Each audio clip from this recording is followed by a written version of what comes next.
system. Pak Dharma, if I can come to you. You're absolutely on the front lines, and I really just invite your perspective, given some of the lessons learned, given the SIP, how you think about implementation, where you see the priorities should be. Well, we understand that the journey of humankind is facing a very serious threat. Yeah. The Earth is warming. So we need to reduce greenhouse gas emissions. We understand that one. And we need to slow down the warming if it's possible to cool the Earth. But we also understand that this is requiring a transition of energy that currently entering a very critical phase. Why we call it critical? Because it offers so many challenges, yeah, but in the same time, magnificent opportunities. Yeah. We also understand that this is a global challenge. When we're talking about SOx, we're talking about NOx, particulate matters. When we take care of it, the area is going to be cleaner. But when we're talking about greenhouse gas emission, 1 ton emission of CO2 here in Dubai is going to have the same damage effect with the 1 ton emission in Jakarta, in Washington, D.C., all over the place. So we also understand that this is a global challenge in which PLN, the National Electric Company, is not going to be able to do this alone. So, and then at that time is also, I was studying about the climate change in the US, my doctorate degree, my dissertation in climate change, and all of a sudden I'm becoming the CEO of PLN, own and operate among the largest coal, becoming the Darth Vader, joining the other side. So, it was so complex at that time, and suddenly there is a JETP. So what is a JETP for us? It's a platform that's shifting previously fragmented stakeholders to become unified. I can share with you, I couldn't imagine that PLN, domestically in Indonesia, PLN, with the coordinating Minister of Maritime and Investment, Bu Nani, Pak Rahmat, from the Ministry of Finance, with the Ministry of Energy and Mineral Resources, of Ministry of Environment, State-owned enterprise, and PLN, we have twice a week meeting for the whole 4 months because of this JETP. This JETP is galvanized the whole component of the stakeholders previously fragmented to become unified, not only at the national level, not only at the regional level, but also at the international level. Applause for the JETP. In that regard, the first thing that we felt is this: we're facing this challenge not alone. We're facing this challenge together. So it's giving us a strong convictions, no matter the challenge ahead, we're going to be able to keep moving forward and to get the mission accomplished. But also, along the way, I still couldn't believe that we reached this far. With Alexia, with everybody here, it's been not a honky-dory road, Of course, it was very difficult, Even aligning the different thought, it was very difficult. But, we have a common purpose that this is not for Indonesia, this is not for United States, this is not European countries, this is not for Japan, this is for humankind. And we somehow come up with the same understanding that this is the only way to move forward to be unified. So in that regard, it's like, this is a great platform in which Pak Rahmat is, and along the way, we collaborate with the International Energy Agency. We do, even before designing the national electricity planning is a enigma, even inside the PLN.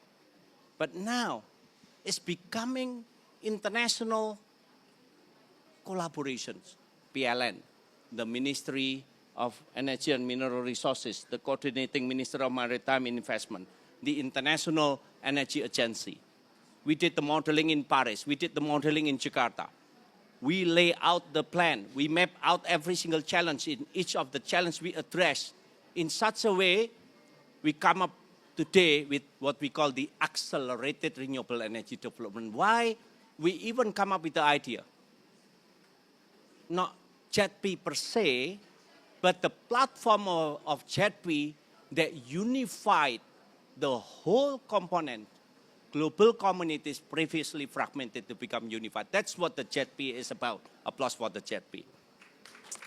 Of course, along the way, we understand how we need to design environments that is conducive for collaboration. We understand we need to design environment that conducive for investment. We need to do the de-risking so that the investment is going to flow. We need to understand scenarios. What is the business as usual, the accelerated renewable energy development, what are the challenges, and then we came up with the comprehensive investment policy planning, even though we feel we are in the middle of redesign our national electricity planning. Exactly. On top of the CIPP. And in the new planning, 75% of the additional generation capacity that are going to be built from today until 2040 is coming from renewable energy. That is a very aggressive plan. And only 25% is coming from gas-fired power plants. And we are also signing an agreement retiring 600 megawatt of Cirebon power, expediting before 2042, 600 megawatt to become 2035, meaning this is early retirement of coal, avoiding of greenhouse gas emission, etc., etc. So for us, PLN, the JETP is a platform that galvanizes the mindset, the paradigm of thinking, also the collaborations, and then giving us a sense of pride, a conviction that we're going to be able to keep moving forward. But also, the JETP is giving us a sense of humility. Why? Because along the way, we understand this is a fierce, grueling, long battle to combat climate change. And the long battle has just begun. Thank you. Very good. Excellent. You know, Pak Darmo, I want to come back to you and specifically on the issue of grid. There's no transition without transmission. Issues about strengthening the grid, expanding the grid, grid interconnects. Maybe a more extreme version in Indonesia, but one that all our economies face realistically. So get your perspective on what's required to unlock that. And then, Pak Rahman, I want to give you the last word for any other reflections you have. And then we have to have a photo since we're all part of the same family. So. Well, Mark, first thing is I want to make a comment that because of JETP, then Indonesia designed and built green financing country platform. And because of JETP, then we also redesigned the regulatory framework. Because of JETP, we redesign and how we approach designing a new projects and put on the CIPP. So this country platform is easily can be scaled things up, you know, to address a much bigger, ambitious transition of energy. And that's the point I want to make. That is very important. And the second thing is this, of course, with this transition of energy, we face some kind of challenges. The first thing is the mismatch between the location of the large-scale renewable energy and the epicentrum of demand. And that's why no transition without transmission. That's why we are right now in the process of designing what we call the green enabling transmission line. With that new transmission line, Sumatra to Java and then Sulawesi, and then also Kalimantan to Java, and then Nusa Tenggara to Java. We are able to add 32 gigawatt of hydro and geothermal into the power system of Indonesia. And then we also facing another challenge is that, this is also an opportunity. 4 years ago, the base load, coal, only 5-6 cents. Solar and wind at that time, 11-13 cents. But today, the base load is roughly 9 until 11 cents. And solar and wind is only 5-6 cents. So meaning today, because of this kind of innovations, renewable energy is getting cheaper and getting more competitive. And adding solar and wind is going to reduce the overall levelized cost of electricity. But this is intermittent. This is variable renewable energy. That's why we need to also design and build smart grid. Price tag of smart grid is roughly $5 billion. Transmission, green enabling transmission is roughly 15 until 20 billion US dollars.